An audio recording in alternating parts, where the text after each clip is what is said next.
So, I ask to give our warmest welcome to Mr. Matgo Law from Hong Kong.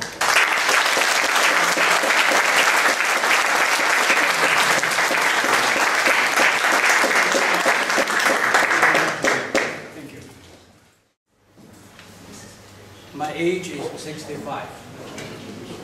But 65 years is not good enough to witness, to tell you what is the original sabe looks like, or how the breed had been developed. I believe nobody living in this world is old enough to tell that. So that is the question I leave with you for the time being. Now I try to tell you my history, my experience with the sabe. Well, like I just showed you my very first sabe, I associate with my very first sabe around the mid-1960s.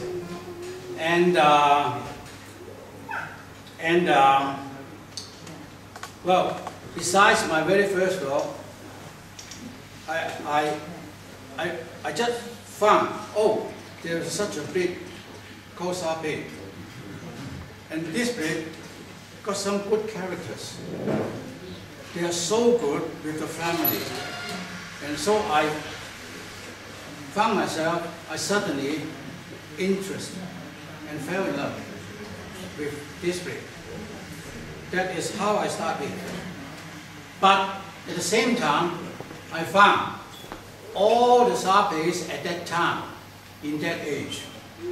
I told you, I still was a high school boy when I first started the breed.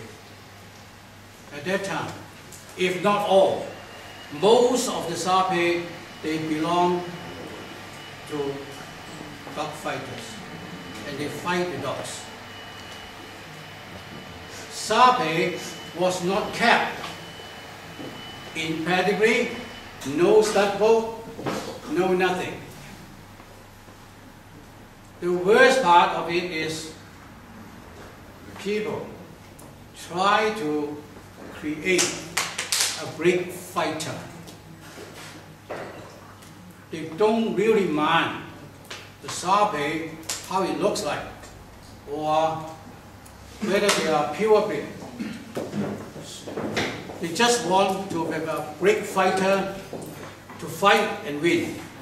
They put money in the gambling, actually, in dog fighting. So they try to cross the sabe with other imported breeds, like the bull terriers, the bulldogs, the Staffordshirs. They did that. So at that time, when I come across a dog, which is called a sabe, they come up in many, many different make and shapes. I mean make and shapes. I don't mean just the head or the coat. I mean everything. Some very high ones, some very low ones, long ones, come up in black and tan, chocolate and tan, you name it. Long tail, short tail, all sorts of what we call sabe. Friends, I must tell you, at that time, I hate dog fighting. And I'm going to tell you now, I'm still hate dog fighting. I don't believe dogs should be used in fighting. Actually, sabe got so many good points, so many good characters, which is good enough for them to survive, not just survive in the fighting pit. So, that is my attitude. And actually, that was my sparkle. Why I determined to get the breed to survive. I preserve the breed and try to re-establish it Wow! I got a dream. My dream was, one day, Sape will recover from this fighting rascal image and stand in the show ring with any other breeds in the same level. My dream came true nowadays, I know. But at that time, it was my dream. How I can do it? No pedigree, no guarantee, no parents of the dogs or the puppies that I can see. So I can only judge from their type. I look at their head, I feel their coat, I assess just by the features of the dog I come across. But my way is, first I need some types, some features which were outstanding the Sape from any other breeds of dog. One thing. My second choice is, I want the Sape to be the dogs. I make a choice and I try my test mating. I choose the more even in temperament, more kind to other animals. They are that sort of very even. They are that sort of a sweet temper. Don't really like to fight. I choose that type because I hate dog fighting. So that is how I start. Most of the dogs I begin with, they don't have a pedigree. I even did not see their parents. Or maybe there's one, I was lucky enough to see only one parent, which is the mother of the puppy. That is how I start. As I said, Sape come up with all, at that time, with all different shapes and make, and it's just a confusion. Just a confusion. I first draft out a standard. How I draft the standard, I talk to dog fighters, talk to all people who are related to the Sape and ask their opinion. How they think a Sape should look like. Based on that, I draft the first standard. Of course, my very first draft of the standard had been, verified for many times until the day when I introduced the breed to overseas with the first standard. Then that standard again verified after many debates, arguments in America, in other parts of the world, to become your standard.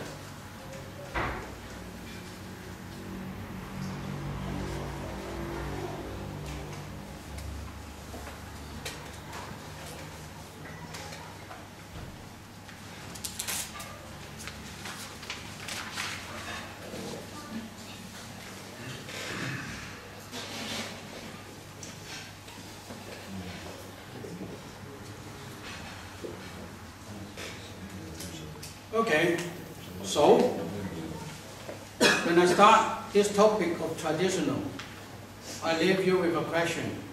I said, nobody nowadays is old enough to tell what is the origin of the Sape and how it was look like.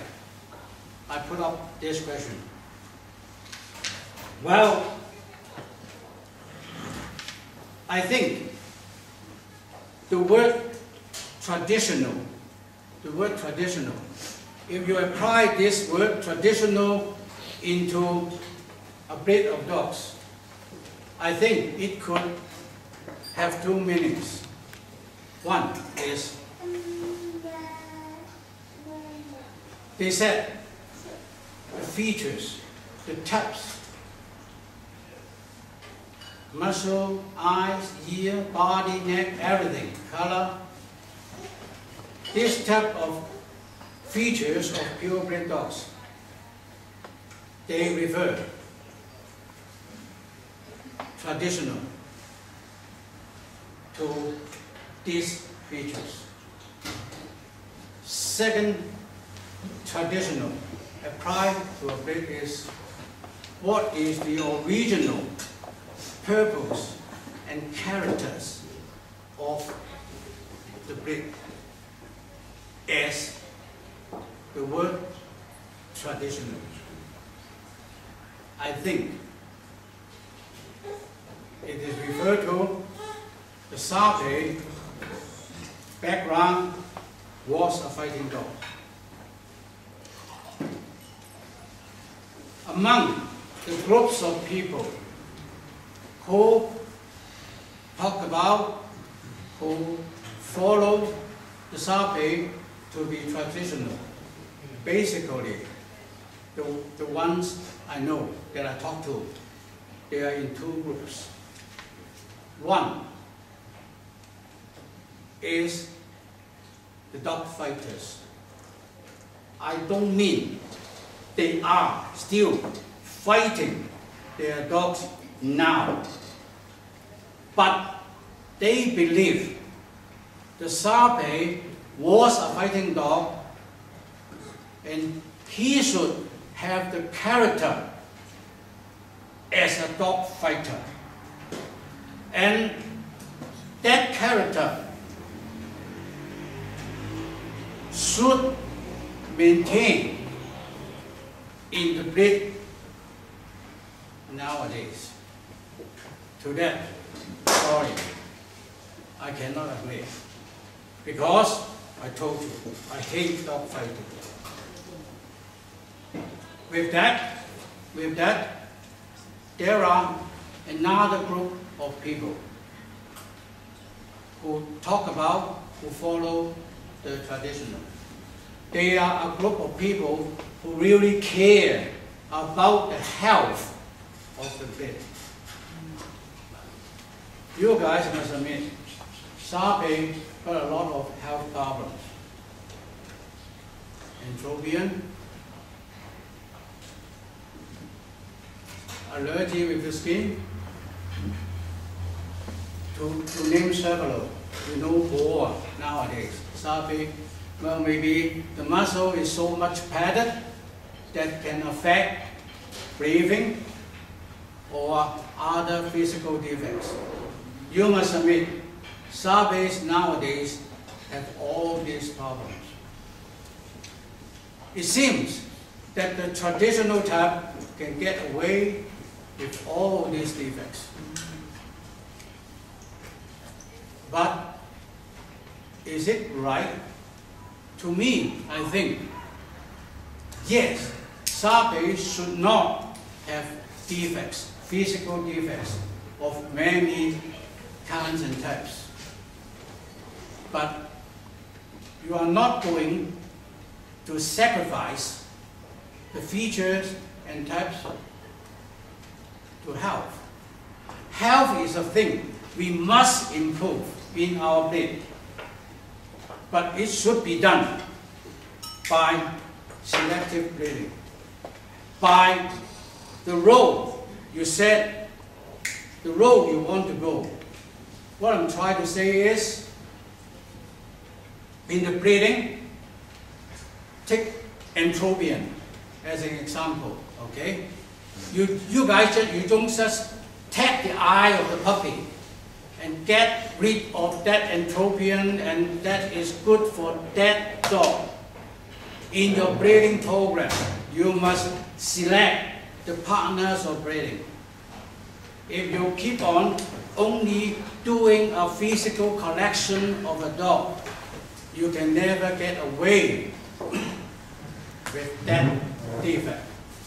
So you need to do is you find breeding partners which are free or almost free from entropions and put them together. the mating together. Of course, at the same time, you have many other choices. You care about the head type, you care about the comb, you care about the tail, you care about the proportion of the body. It is a long way. It is difficult. It is difficult. But I think you should achieve through your breeding program.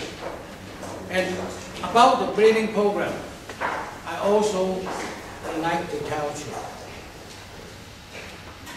it is always the direction that you want to go, that you want to breed. If I've seen there are many Sapi breeders, they try to exaggerate on some features of the breed, which is not called for by the standard. For example, wrinkles and foldings of the Sapi. They are cute when they were puppies with many wrinkles and foldings. But those wrinkles and foldings, when the dog grows up into adulthood, the wrinkles and foldings should just remain on the overhead, a line of wrinkle along the eye down to the cheek with some floaties. On the back of the river, several lines of wrinkles, but not those heavy wrinkles on the legs and all along the body. If there is such exaggerations, then first, it is not good with the standard. Secondly, if you're going to that direction, you're asking trouble, physical trouble will come along with it. So, it is the goal, how you head it, where to go.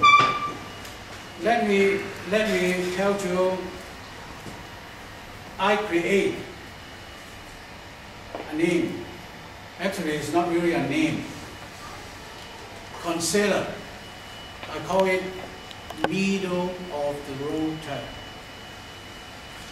We want to those outstanding types of the Sapi to be there, but it is just on the middle of the road. Don't go to the end and on the other end. That means don't go to extremes.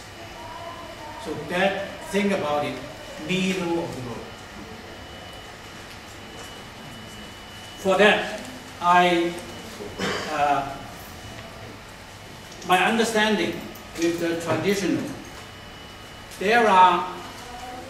I just tell you when I explain about the cook of the Sapi, there are many old Chinese terms. But because we are in different culture, you may misunderstand those terms. And the traditional followers mention that they got a lot of theories. And the theory is, well, those are the old terms hang down from the old days. Okay? So the traditional Sapi obeys. I mean, you grow up to the type that obeys those Chinese terms. To me, they are just terms. And different culture have different explanation and understanding on those terms. Other than the cook, let me name you several. Wu Lo Tao. An old term saying that a Sapi should have Wu Lo Tao. Wu Lo is calabash, a fruit like that. Okay? Wu Lo Tao. Tao is head. The head looks like a calabash. Tell me, how can you imagine a dog's head looks like so, well, and another example, the muscle, okay, with the most controversial part, the muscle. The muscles are like, the term is 牙同嘴, 牙同 is a tile, a roof tile, which is brownish, long, And those roof tiles are, put up on the roof. When it rains, it drains the water away. Yeah. So, if you go back to China and looking at the old house, there are many types of these roof tiles. Wider, narrower, some widening, some tapering, some are decorated. So again, another term I want you to, just introduce it as a joke is 蒜子題. 蒜子 is garlic.